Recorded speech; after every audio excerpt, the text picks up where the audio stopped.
হাজার বছর পূর্বে এই পৃথিবীকে ধ্বংসের ফায়সালাও করেন, তাকদীরে লিখিত। মহান আল্লাহ সুবহানাহু ওয়া তাআলার প্রজ্ঞা, তার হিকমাহ এটির দাবি রাখে যে মানুষের বিচার হওয়া উচিত, পুনরুত্থান হওয়া উচিত, নাহলে অসংখ্য মানুষ আর কোনোদিন বিচার পাবে না। কত মানুষ পরিবারে, সমাজে, গ্রামে, রাষ্ট্রে মাজলুম, যাদের দুনিয়াতে ন্যায় পাওয়া সম্ভব নয়। যদি পুনরুত্থান এবং পরকাল না হয়, বিচার কে করবে? ন্যায় কে বুঝিয়ে দিবে? আর আল্লাহ সুবহানাহু ওয়া তাআলা যেহেতু ন্যায়পরায়ণ, তার সৃষ্টির ন্যায় বুঝিয়ে দেওয়া তার দায়িত্ব। ফলত পুনরুত্থান তথা কিয়ামত এবং বিচার অবশ্যম্ভাবী হবেই। পুরো কোরআনের সারমর্ম যদি দুই বাক্যে আমরা ফুটিয়ে তুলতে চাই, তাহলে তার প্রথম বাক্য হবে আল্লাহর তাওহীদ, আর দ্বিতীয় বাক্য হবে পরকাল, কিয়ামত, জান্নাত, জাহান্নাম, বিচার। সূরা ফাতিহা থেকে সূরা নাস পর্যন্ত ঘুরিয়ে ফিরিয়ে বিভিন্নভাবে এই মেসেজ দুটি দেওয়ার চেষ্টা করা হয়েছে। তো সেই বিচার দিবস কায়েম করার জন্য পৃথিবীর ধ্বংস হওয়া লাজেম। আসমান, জমিন, সূর্য, চন্দ্র, নক্ষত্রের ধ্বংস হওয়া অপরিহার্য। তো পৃথিবীর ধ্বংস সুনিশ্চিত। পৃথিবী ধ্বংস হওয়ার পূর্বে কি হবে, কি হতে পারে, তার কিছু বর্ণনা আল্লাহ সুবহানাহু ওয়া তাআলা কোরআনে, রাসূলুল্লাহ সাল্লাল্লাহু আলাইহি ওয়াসাল্লাম হাদিসে দিয়েছেন। যেগুলো বড় থেকে বড় ঘটনা, সেগুলো কোরআনেই আছে। ইজাস সামাউ ফাতারাত ওয়া ইযাল কাওয়াকিবু ইনতাসারাত ওয়া ইযাল বিহারু ফুজ্জিরাত ওয়া ইযাল কুবুরু বু'থিরাত ইযা যুলজিলাতিল আরদু জিলজালাহা ওয়া আখরাজাতিল আরদু আথকালাহা ওয়া ক্বালাল ইনসানু মা লাহা আল কারিআতু মাল কারিআহ ওয়া মা আদরাকা মাল কারিআহ ইয়াওমা ইয়াকুনুন নাসু কাল ফারাশিল মাবথুথ ওয়া তাকুনুল জিবালু কাল ইহনিল মানফুশ। এগুলো কিয়ামতের হওয়ার যে ভয়ঙ্কর এবং ভয়াবহ বিবরণী, তার কিছু কিছু আয়াত, এরকম অসংখ্য আয়াত আছে। শুধু কিয়ামতের দিন কি হবে তার বর্ণনা। মানুষ হবে বিক্ষিপ্ত পঙ্গপালের ন্যায়, হিমালয় পাহাড়ের মতো বড় বড় পাহাড়গুলো হবে আকাশে উড়ন্ত ধ্বনিত তুলার ন্যায়, আসমান ফেটে যাবে, জমিন চৌচির হয়ে যাবে, অসংখ্য বর্ণনা।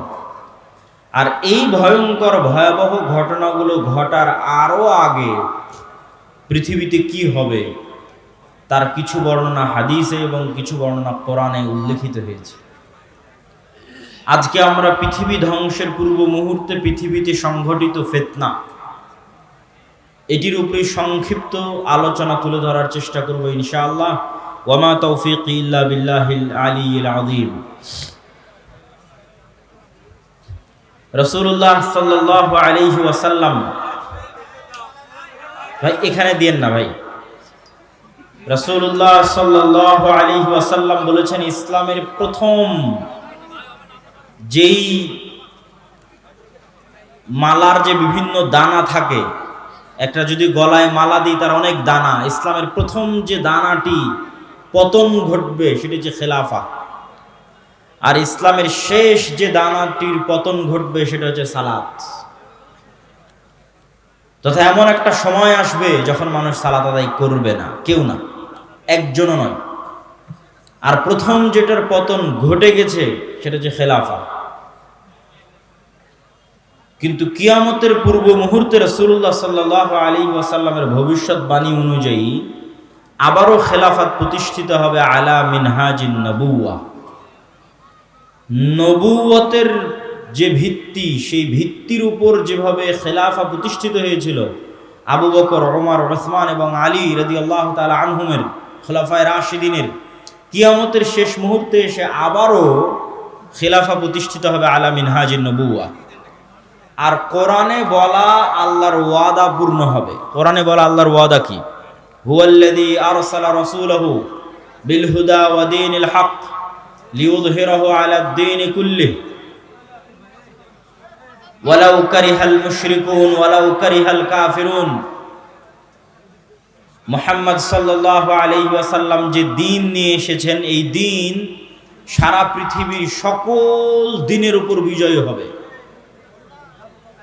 আল্লাহ সুবহানাহু ওয়া তাআলা এই দ্বীনকে, কোরআনকে নূর বলে সম্বোধন করেছেন। আল্লাহু মুতিম্মু নূরিহি, এই নূরে একদিন পরিপূর্ণতা দেওয়া হবে। মধ্যে অনেক উত্থান পতন যাবে, অনেক দুঃখ কষ্ট যাবে, কিন্তু শেষে এই নূরে পূর্ণতা দেওয়া হবে। এবং পৃথিবীর এমন কোনো মাটির ঘর, এমন কোনো পাকা ঘর বাকি থাকবে না যেখানে ইসলাম প্রবেশ করবে না। তো এই দিন যেহেতু আসেনি, সেহেতু এই দিন আসবে। কিয়ামতের পূর্ব মুহূর্তে যে সমস্ত ফিতনা সংঘটিত হবে তার বর্ণনা দিতে গিয়ে রাসূলুল্লাহ সাল্লাল্লাহু আলাইহি ওয়াসাল্লাম বলেন, উরদুদ সিত্তাম বাইনি ওয়া বাইনাল কিয়ামাহ, তোমরা 6টা জিনিস গণনা করে রাখো আমার এবং কিয়ামতের মধ্যে অবশ্যই সংঘটিত হবে। 1, মাউতি, আমার নিজের মৃত্যু। মুহাম্মদ সাল্লাল্লাহু আলাইহি ওয়াসাল্লামের নবী হিসেবে প্রেরিত হওয়া, মুহাম্মদ সাল্লাল্লাহু আলাইহি ওয়াসাল্লামের মৃত্যু, নবী হওয়া এবং মৃত্যুবরণ কিয়ামতের বড় আলামতগুলোর একটি বড় আলামত। আগের যুগে এক নবীর মৃত্যু হলে মানুষ আরেক নবীর অপেক্ষা করত, আর মুহাম্মদ সাল্লাল্লাহু আলাইহি ওয়াসাল্লাম যেহেতু শেষ নবী, সেহেতু তার মৃত্যুর পরে আমরা আরেক নবীর অপেক্ষা করব না কিয়ামতের অপেক্ষা? কিয়ামতের অপেক্ষা। তাহলে মুহাম্মদ সাল্লাল্লাহু আলাইহি ওয়াসাল্লামের মৃত্যুর পরেই কিয়ামত। 10 দিন পরে হোক, 10 বছর পরে হোক, 10,000 বছর পরে হোক, 10 লক্ষ বছর পরে হোক, কিন্তু মুহাম্মদ সাল্লাল্লাহু আলাইহি ওয়াসাল্লামের মৃত্যুর পরেই কিয়ামত। এটাই সত্য। আর আগের নবীদের ক্ষেত্রে এক নবীর মৃত্যুর পরে আরেক নবী, আরেক নবীর মৃত্যুর পরে আরেক নবী, শেষ নবীর মৃত্যুর পরে কিয়ামত। যেহেতু শেষ নবীর মৃত্যু হয়ে গেছে প্রায় 1400 বছর, সেহেতু এটি নিশ্চিত করে মানুষ বলতে পারবে না যে কখন কিয়ামত হবে, কিন্তু যে কোনো সময় হঠাৎ কিয়ামত হয়ে যাবে। বাগতাতান, হঠাৎ। আল্লাহ সুবহানাহু ওয়া তাআলা কোরআন মাজিদে বলেছেন যে হঠাৎ কিয়ামত কায়েম হয়ে যাবে। প্রিয় উপস্থিতি, 1 নাম্বার মুহাম্মদ সাল্লাল্লাহু আলাইহি ওয়াসাল্লামের মৃত্যু। 2 নাম্বার ফাতহু বাইতুল মুকাদ্দাস। স্বেচ্ছাসেবকদের প্রতি আহ্বান জানাবো, ডানে ভিড় বেশি হচ্ছে, তথা আমার ডানে, এই ভিড়গুলোকে পিছনের দিকে নিয়ে গেলে সবচেয়ে ভালো হয়। স্টেজেও যারা দায়িত্বশীল আছেন তারা স্বেচ্ছাসেবকদের দিয়ে এই কাজটা একটু করিয়ে নেন। 2 নাম্বার হচ্ছে মসজিদে আকসা বিজয় হবে আমার এবং কিয়ামতের মধ্যে। রাসূল সাল্লাল্লাহু আলাইহি ওয়াসাল্লাম যখন মারা যাচ্ছেন তখন মসজিদে আকসা বিজয় হয়নি। তখন মসজিদে আকসা খ্রিস্টানদের কাছে আছে, রোমান এম্পায়ার, তাদের অনেক পবিত্র জায়গা, ইহুদিদেরও পবিত্র জায়গা, খ্রিস্টানদেরও পবিত্র জায়গা। তাহলে মুহাম্মদ সাল্লাল্লাহু আলাইহি ওয়াসাল্লাম মসজিদে আকসা তার জীবদ্দশায় বিজয় করে যাননি। তাহলে মুহাম্মদ সাল্লাল্লাহু আলাইহি ওয়াসাল্লাম ভবিষ্যৎবাণী করছেন যে এটা বিজয় হবে। তো মুহাম্মদ সাল্লাল্লাহু আলাইহি ওয়াসাল্লামের পরে এক খলিফার পরে ওমর রাদিয়াল্লাহু তাআলা আনহুর যুগে মসজিদে আকসা বিজয় হয়। দ্বিতীয়বার আরেকবার বিজয় হয় সুলতান সালাহুদ্দিন আইয়ুবীর যুগে। তৃতীয়বার আরো একবার বিজয় হতে পারে, আল্লাহু আলাম। মসজিদে আকসা বিজয় হবে। 3 নাম্বার, এমন ভয়ঙ্কর মহামারী, ছাগলে বা পশু প্রাণীতে যখন মড়ক লাগে, মুরগির খামারে যখন ভাইরাস ঢুকে মড়ক লাগে, তখন একটা মোরগও বাঁচে না। এরকম ভয়ঙ্কর মহামারীতে পৃথিবী সাফ হয়ে যাবে। পৃথিবীতে যা মানুষ বেঁচে আছে তার অনেক অল্প মানুষ বেঁচে থাকবে। তো রাসূল সাল্লাল্লাহু আলাইহি ওয়াসাল্লামের মৃত্যুর পর থেকে নিয়ে আজ পর্যন্ত অসংখ্য মহামারী হয়েছে। তো যে কোনো মহামারী বড় আকার ধারণ করলেই সাহাবা ইকরাম বা আলেম ওলামা মনে করতেন এটি সেই মহামারী, কিন্তু ভয়ঙ্কর ভয়াবহ মহামারী হবে এটি ঠিক।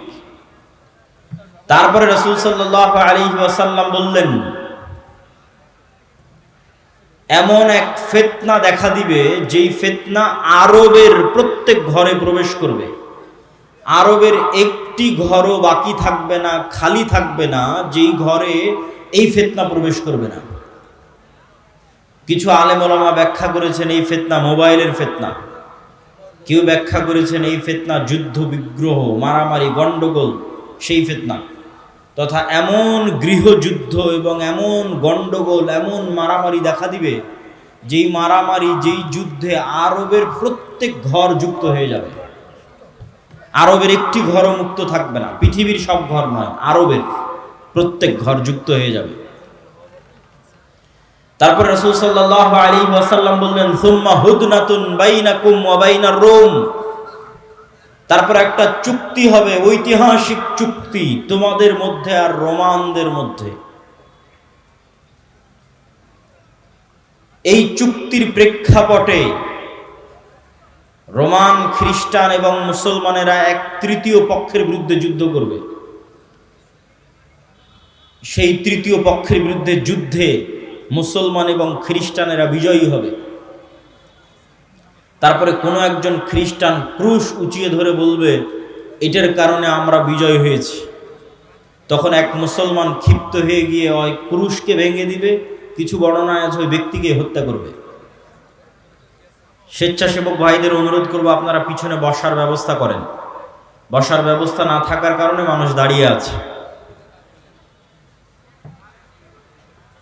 তো ক্রুশ ভেঙে ফেলা অথবা ক্রুশ উত্তোলনকারী ব্যক্তিকে হত্যার মাধ্যমে রোমান খ্রিস্টান এবং মুসলমানেরা মুখোমুখি দাঁড়িয়ে যাবে। আর রোমান খ্রিস্টানদের সাথে মুসলমানদের এই যুদ্ধ হবে পৃথিবীর ইতিহাসের সবচেয়ে ভয়াবহ যুদ্ধ। মালহামা নামটি এখন অনেক পরিচিত, আর ইংরেজিতে আরমাগেডন নামটি অনেক পরিচিত। বাইবেলের প্রফেসি অনুযায়ী শেষ জামানায় এক ভয়ঙ্কর যুদ্ধ হবে, যেটিকে তারা বলে আরমাগেডন, ভয়ঙ্কর যুদ্ধ। ওইটারই ইসলামিক টার্মিনোলজি পরিভাষা অনেকেই মনে করে যে আল মালহামা বা আল মালহামা আল কুবরা, ভয়ঙ্কর যুদ্ধ। যেই যুদ্ধের মতো ভয়ঙ্কর যুদ্ধ অতীতে কোনোদিন হয়নি, পরে ভবিষ্যতে আর কোনোদিন হবে না। এই যুদ্ধটা কাদের কাদের মধ্যে সংঘটিত হবে? খ্রিস্টান রোমানদের মধ্যে এবং মুসলমানদের মধ্যে। রাসূলুল্লাহ সাল্লাল্লাহু আলাইহি ওয়াসাল্লামের ভাষা অনুযায়ী সেই দিন খ্রিস্টানেরা একত্রিত হবে তাহতা সামানিনা রায়া, ৮০টি পতাকার অধীনে। তাহতা কুল্লি রায়াতিন, প্রত্যেক পতাকার অধীনে ইসনা আশারা আলফ, ১২,০০০ করে সেনাবাহিনী থাকবে, যোদ্ধা, ফাইটার। তো ৮০টি পতাকার অধীনে ১২,০০০ করে সেনাবাহিনী থাকলে ক্যালকুলেটরে চাপলে দেখবেন প্রায় ৯.৫ লক্ষ থেকে ১০ লক্ষ মানুষ নয়, শুধু যোদ্ধা, তথা ১০ লক্ষ যোদ্ধা একত্রিত হবে মুসলমানদের বিরুদ্ধে যুদ্ধ করার জন্য। রাসূল সাল্লাল্লাহু আলাইহি ওয়াসাল্লাম এই যুদ্ধের জায়গার নামও বলে দিয়েছেন, বলেছেন লা তাকুমুস সাআ, ততদিন কিয়ামত হবে না, যতদিন না হাত্তা তুকাতিলুনার রোম, যতদিন না তোমরা রোমানদের বিরুদ্ধে যুদ্ধ করেছো বিল আমাক আও বিদাবিক, আমাক এবং দাবেক নামক জায়গায় যতদিন না তোমরা রোমানদের বিরুদ্ধে যুদ্ধ না করেছো ততদিন কিয়ামত হবে না। তো এই আমাক এবং দাবেক নামক জায়গাটি বর্তমান সিরিয়া এবং তুরস্কের সীমান্তবর্তী অঞ্চল। সিরিয়ার সীমান্তবর্তী ইদলিব, আলেপ্পো, আরবিতে বলে হালব, ইংরেজিতে বলে আলেপ্পো। এই হালব বা আলেপ্পোর হচ্ছে তুরস্কের সাথে লাগানো একটি সিরিয়ার শহর। এই সীমান্তবর্তী অঞ্চলেই এই জায়গাগুলো আছে মর্মে যারা ইতিহাসবিদ, যারা মানচিত্র নিয়ে গবেষণা করেন তাদের দাবি। আল্লাহু আলাম। এই যুদ্ধের ভয়াবহতা বলতে গিয়ে রাসূলুল্লাহ সাল্লাল্লাহু আলাইহি ওয়াসাল্লাম বললেন, সেই দিন এই যুদ্ধে এত মানুষ মারা যাবে। আরেক বর্ণনা অনুযায়ী এই যুদ্ধ প্রায় ৪ দিন ব্যাপী চলবে, পঞ্চম অথবা ষষ্ঠতম দিনে গিয়ে বিজয় হবে, অথবা চতুর্থ। তো ৪ দিন যুদ্ধ চলবে। প্রথম ৩ দিন ফলাফল ছাড়াই যুদ্ধ শেষ হবে, শুধু মৃত্যু আর লাশ, লাশের সারি আর মৃত্যু। আর চতুর্থতম, পঞ্চমতম অথবা ষষ্ঠতম দিনে গিয়ে বিজয় নির্ধারণ হবে মুসলমানদের। লাশের সংখ্যা এবং সারি বলতে গিয়ে রাসূল সাল্লাল্লাহু আলাইহি সাল্লাম বলেছেন যে একটি পাখি যদি আকাশে উড়ে তাহলে 1 মাস উড়লেও মানুষের লাশ যেহেতু শেষ হবে না, লাশের দুর্গন্ধ যেহেতু শেষ হবে না, সেহেতু পাখি দুর্গন্ধ মুক্ত ফাঁকা জায়গায় বসতেও পারবে না। পাখি পড়ে মারা যাবে, তবুও কোনো ভালো বসার মতো ফাঁকা জায়গা পাবে না 1 মাস উড়লেও। তাহলে এখান থেকে একটা পাখিকে উড়িয়ে দিলে 1 মাসে সে যতদূর যাবে, এই পুরো এরিয়া যদি চতুর্দিক থেকে মাপা হয় তো দেখা যাবে সবই লাশ। তাহলে কত লক্ষ কত কোটি মানুষের লাশ হতে পারে আল্লাহু আ'লাম। রাসূল সাল্লাল্লাহু আলাইহি ওয়াসাল্লাম বলছেন, গনিমতের বন্টনে কেউ সন্তুষ্ট হবে না। কেন? ওয়ারিসই নাই। সন্তুষ্টি কেমনে হবে? ওয়ারিস নাই। ওয়ারিস নাই কেন? এক বংশে যদি 100 জন সদস্য থাকে তো 99 জনই মারা যাবে, একজন বেঁচে থাকবে, তাহলে তো কোনো ওয়ারিস নাই। যেহেতু কোনো ওয়ারিস নাই, সেহেতু কোনো আনন্দ নাই। তো গনিমতের মাল বন্টনে আনন্দ হবে না, কেননা ওয়ারিস বিহীন হবে সবাই। পুরো বংশের সব মারা যাবে, একজন বেঁচে থাকবে।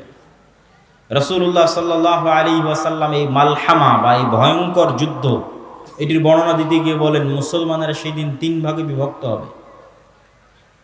সুলুসুন ইয়াহজিমু, 3 ভাগের 1 ভাগ যুদ্ধের মাঠ থেকে পালিয়ে যাবে। লা ইয়াতুবুল্লাহু আলাইহিম আবাদান, আল্লাহ সুবহানাহু ওয়া তাআলা এদের তওবা কোনোদিন কবুল করবেন না। ইসলামে কবিরা গুনাহের যে লিস্ট আছে, তালিকা আছে, এই কবিরা গুনাহের তালিকায় শিরক সবচেয়ে বড়। তারপরে বিভিন্ন হাদিসে আছে পিতামাতার অবাধ্যতা, বিভিন্ন হাদিসে আছে নিরপরাধ মানুষকে হত্যা, বিভিন্ন হাদিসে আছে প্রতিবেশীর স্ত্রীর সাথে জেনা। এই যে কবিরা গুনাহ, সবচেয়ে বড় কবিরা গুনাহের যে তালিকা, এই সবচেয়ে বড় কবিরা গুনাহের যদি সর্বোচ্চ 10টা তালিকা করা হয়, তার একটা জিহাদের মাঠ থেকে পলায়ন করা। কিন্তু কবিরা গুনাহ যত বড়ই হোক, তওবা আছে, শিরকেও তওবা আছে, যতক্ষণ শ্বাস আছে। সব অধিকাংশ সাহাবী তো মুশরিক থেকে ইসলাম গ্রহণ করেছে, শিরক করে তারপরে যে ইসলাম গ্রহণ করেছে। এখনো যারা ইসলাম গ্রহণ করেছে তো শিরক থেকে ইসলাম গ্রহণ করেছে। তাহলে শিরকের তওবা নাই মানে মৃত্যুর পরে কিয়ামতের মাঠে আল্লাহ চাইলে স্বেচ্ছায় এমন অনেক গুনাহ বান্দার মাফ করে দিতে পারে যেটার তওবাই ও করেনি। বুঝাতে না পারলে এটা আমার ব্যর্থতা। এমন অনেক গুনাহ আমরা করেছি যেটার তওবা আমরা করিনি, ইস্তেগফার করিনি, ক্ষমা চাইনি, তাও আল্লাহ ওই গুনাহ তার দয়ায় মাফ করে দিতে পারেন কিয়ামতের মাঠে। কিন্তু ওই যে দয়ায় মাফ করে দিবেন কিয়ামতের মাঠে আল্লাহ, ওই লিস্টে শিরক থাকবে না। এটা হলো শিরকের গুনাহ আল্লাহ ক্ষমা করবেন না। যে বান্দা যদি লাউ আতাইতুম, তুমি যদি আসো বিকরাবিল আরদি খাতায়া, আসমান জমিন পূর্ণ গুনাহ নিয়ে, তাহলে আমি আল্লাহ আসমান জমিন পূর্ণ ক্ষমা নিয়ে উপস্থিত হব। তো এই যে আসমান জমিন পূর্ণ গুনাহের কোনো গুনাহ আপনি জানেন, কোনো গুনাহ ভুলে গেছেন, কোনোটার তওবা করেছেন, কোনোটা করেননি, তাও আল্লাহ দয়া করে মাফ করে দিবে। কিন্তু করবেন না কোনটা? শিরক। কিন্তু যতক্ষণ শ্বাস আছে ততক্ষণ সব গুনাহের ক্ষমা আছে, শিরকেরও ক্ষমা আছে। তো রাসূল সাল্লাল্লাহু আলাইহি ওয়াসাল্লাম বলছেন, যারা ওই যুদ্ধের মাঠ থেকে পলায়ন করবে এদের তওবা কবুল হবে না। 3 ভাগের 1 ভাগ, সুলুসুন, 3 ভাগের 1 ভাগ শহীদ হয়ে যাবে আল্লাহর রাস্তায়। রাসূল সাল্লাল্লাহু আলাইহি ওয়াসাল্লাম বলছেন, তারা হচ্ছেন আফজালু শুহাদাইল আরজ, পৃথিবীর সর্বশ্রেষ্ঠ শহীদ। আল্লাহু আকবার। তারপরে বলছেন 3 ভাগের বাকি 1 ভাগ, 1 ভাগ তো পালিয়ে গেল, 1 ভাগ মরে শেষ, আর 1 ভাগ তারা বিজয়ী হবে। এরা বিজয়ী হওয়ার পর এই বিজয়ী দল ইয়াফতাতিহুনাল কুসতুনতুনিয়া, কনস্টান্টিনোপল বিজয় করবে। এই কনস্টান্টিনোপল, কুসতুনতুনিয়া হচ্ছে আজকের তুরস্কের ইস্তাম্বুল, যেটা দীর্ঘদিন তুরস্কের রাজধানী ছিল।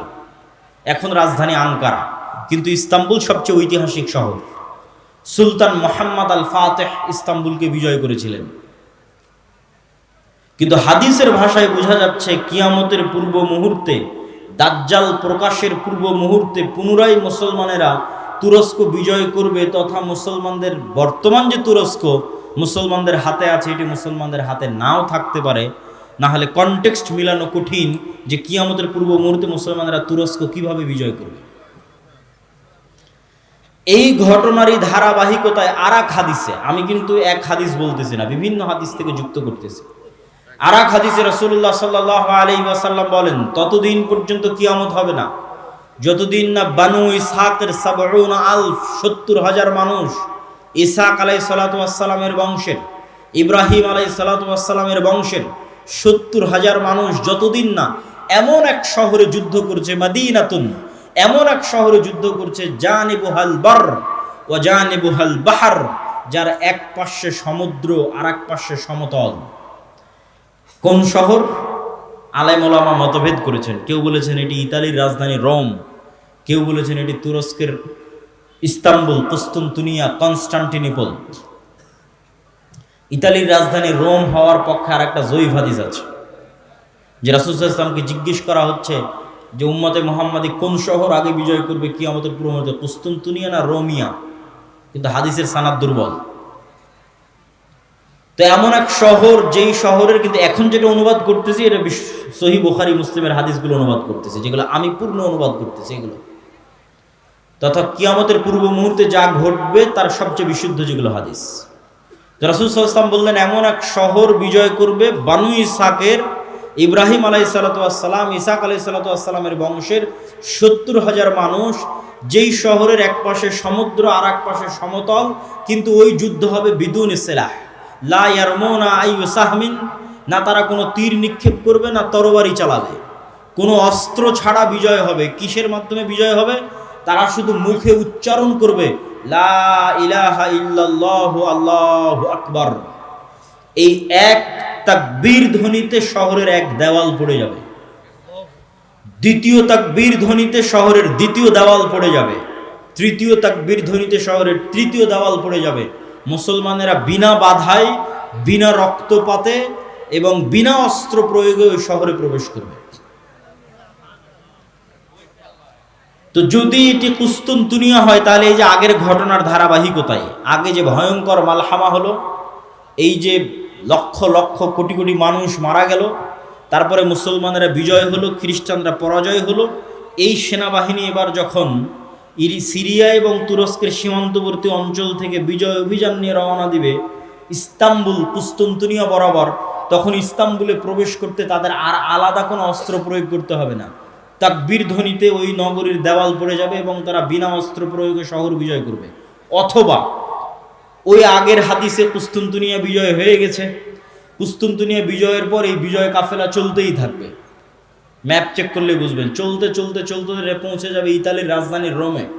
যখন ইতালির রাজধানী রোমে পৌঁছবে তখন আর এখানে কোনো অস্ত্র প্রয়োগ করতে হবে না, তাকবীর ধ্বনিতে শহর বিজয় হয়ে যাবে। দুটের যে কোনো একটা আল্লাহ সুবহানাহু ওয়া তাআলা ভালো জানেন। এই দুই বিজয়ের অথবা এক বিজয়ের, কুস্তুনতুনিয়া বিজয় অথবা কুস্তুনতুনিয়ার পরে রোম বিজয়, ইতালির রাজধানী রোম বিজয়, এই দুই বিজয়ের কোনো এক বিজয়ের পরে আড়াল থেকে, বেশিরভাগ হাদিসে আছে কুস্তুনতুনিয়া বিজয়ের পর, শয়তান চিৎকার করে বলবে দাজ্জাল তোমাদের বাড়িতে প্রবেশ করে গেছে। কিন্তু এটা মিথ্যা সংবাদ হবে।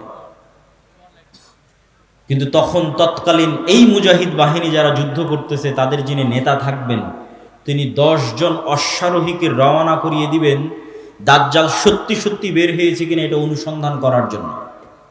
তো রাসূলুল্লাহ সাল্লাল্লাহু আলাইহি ওয়াসাল্লাম বলছেন, এই যে 10 জন বের হবে, আসমাহুম ওয়া আসমা আবাইহিম, এদের নাম, এদের বাপ দাদার নাম, এদের গায়ের রং, এদের ঘোড়ার গায়ের রং সব আমি এখন বলে দিতে পারবো, এখন যেন আমি দেখতে পাচ্ছি। কিন্তু তিনি বলেননি, কিন্তু তিনি জানতেন যে কোন 10 জন, তাদের নামও তিনি জানেন, তাদের বংশও তিনি জানেন, তাদেরকে রওনা করিয়ে দেওয়া হবে। এই ঘটনার সাথে আরেকটা ঘটনা যুক্ত আছে, যেটা না বললেই নয়। যেই দিন এই মালহামা হবে, এটা ছুটে গেছে বলতে, সেই দিন ওই হাদিসে রাসূল সাল্লাল্লাহু আলাইহি ওয়াসাল্লাম বলছেন, ইয়াখরুজু মিনাল মাদিনা খিয়ারু আহলিল আরজ, মদিনা থেকে যুদ্ধ করার জন্য সিরিয়াতে এসে রোমানদের বিরুদ্ধে যুদ্ধ করবে, এই জন্য মদিনা থেকে তৎকালীন বিশ্বের খিয়ারু আহলিল আরজ, সবচেয়ে আল্লাহওয়ালা তাকওয়াবান পরহেজগার একদল মানুষ বের হবে। আল্লাহু আকবার। তৎকালীন বিশ্বের সবচেয়ে তাকওয়াবান আল্লাহওয়ালা পরহেজগার মানুষেরা তখন মদিনায় থাকবে। তাদের একটা জামাত এই যুদ্ধে অংশগ্রহণ করার জন্য মদিনা থেকে রওনা দিল। তখন এই রোমান খ্রিস্টান এম্পায়ারের সেনাবাহিনীরা বলবে, মদিনার মানুষ তোমাদের এখানে কাজ কি?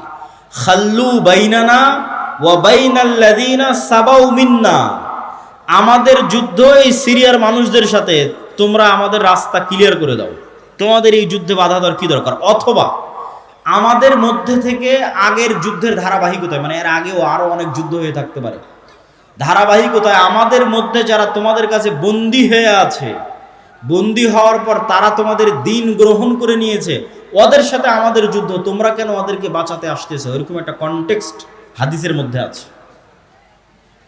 তখন মদিনার মানুষেরা উত্তরে বলবে, আমরা আমাদের ভাইদেরকে একাই ছেড়ে দিতে পারি না, অতএব এই যুদ্ধে আমরা অংশগ্রহণ করবই করব। এখানে ভাইদেরকে বলতে দুটোই উদ্দেশ্য হতে পারে, সিরিয়ার মুসলমানদেরকে অথবা রোমানদের মধ্যে যারা বন্দী হয়েছিল খ্রিস্টান, পরে মুসলমান হয়ে গেছে, ওদেরকে এরা চাচ্ছে নিয়ে নিতে, যে আমরা তো আমাদের লোকজনকেই চাচ্ছি, তোমাদের কি সমস্যা? ওদেরকে বাঁচাতে এরা বলবে, না আমাদের মুসলিম ভাইদেরকে আমরা একাই ছেড়ে দিতে পারি না। তখনই যুদ্ধ হবে।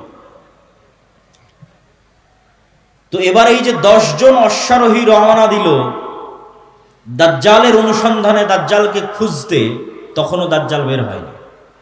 তো কিন্তু মুজাহিদ বাহিনী হতবিহব্বল, তটস্থ, হতভম্ব হয়ে যাবে। কেননা দাজ্জালের ফিতনা পৃথিবীর সবচেয়ে বড় ফিতনা। আদম আলাইহিস সালাতু ওয়াস সালাম যেই ফিতনায় পা দিয়ে জান্নাত থেকে বের হয়ে গেছেন, ওটাও ফিতনা। আল্লাহ বললেন, এই গাছের নিকটে আসিও না, এই গাছের ফল খেও না। খেয়ে নিলেন, তো ফল খেতে নিষেধ করাটা ফিতনা। খেয়ে নিলেন, ফিতনায় পড়ে গেলেন, ফিতনা থেকে বাঁচতে পারলেন না। কাবিল হাবিলকে হত্যা করলো, এটাও ফিতনা। নূহ আলাইহিস সালাতু ওয়াস সালামের কওম আগের যুগের সৎ কর্মশীল পরহেজগার বান্দাদের মূর্তি বানিয়ে পূজা করতে লাগলো, ওটাও ফিতনা। লূত আলাইহিস সালাতু ওয়াস সালামের কওম জেনায় লিপ্ত হয়ে গেল, এটাও ফিতনা। কিন্তু এগুলো একটাও ফিতনা দাজ্জালের ফিতনার মতো বড় নয়, এটা বুঝতে হবে। দাজ্জালের ফিতনা আকবারু ফিতান আলা ওয়াজহিল আরজ। আদম আলাইহিস সালাম যেই ফিতনায় পা দিয়েছেন ওইটার চাইতে, কাবিল যে ফিতনায় পা দিয়েছিল ওইটার চাইতে, নূহ আলাইহিস সালামের কওম যে ফিতনায় পা দিয়েছিল ওইটার চাইতে, আদ সামুদ কওমে লূত তারা যেই ফিতনায় পা দিয়েছিল ওইটার চাইতে সবচেয়ে বড় ফিতনা দাজ্জালের ফিতনা। আর এই ফিতনা মোকাবেলা করবে উম্মতে মুহাম্মদ, সর্বশ্রেষ্ঠ উম্মত মোকাবেলা করবে পৃথিবীর সবচেয়ে বড় ফিতনার। কেন দাজ্জালের ফিতনা সবচেয়ে ভয়ঙ্কর, এটাও বুঝতে হবে আপনাকে। আমি স্বেচ্ছাসেবক ভাইদের আবারও দৃষ্টি আকর্ষণ করছি যে আমাদের ডানে লোকজনের সংখ্যা বেশি হয়ে যাচ্ছে, পিছনে একটু বসার ব্যবস্থা এবং বামে এখনো ফাঁকা আছে। বামে একটু বসার ব্যবস্থা এবং মানুষজনকে এইদিকেও একটু বসার জন্য উদ্বুদ্ধ করা। প্রিয় উপস্থিতি, কেন দাজ্জালের ফিতনা সবচেয়ে ভয়াবহ? দেখেন, কওমে নূহ আলাইহিস সালামের কওম যখন বড় বড় আল্লাহওয়ালা পীর বুজুর্গ দিনদার মানুষের মূর্তি বানালো, তখন তারাও জানতো যে মূর্তির কোনো ক্ষমতা নাই।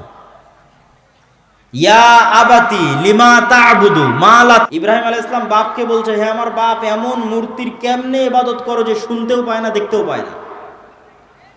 তাহলে আগের যুগের মানুষ যে মূর্তির ইবাদত করতো অথবা এখনো করে, তাদের সাথে কোরআনের যে তর্ক বিতর্ক, ওই তর্ক বিতর্কের মানদণ্ড হচ্ছে, তোমরা যেই সমস্ত বাতিল ইলাহের পূজা করো, এদের রব হওয়ার ক্ষমতা নাই।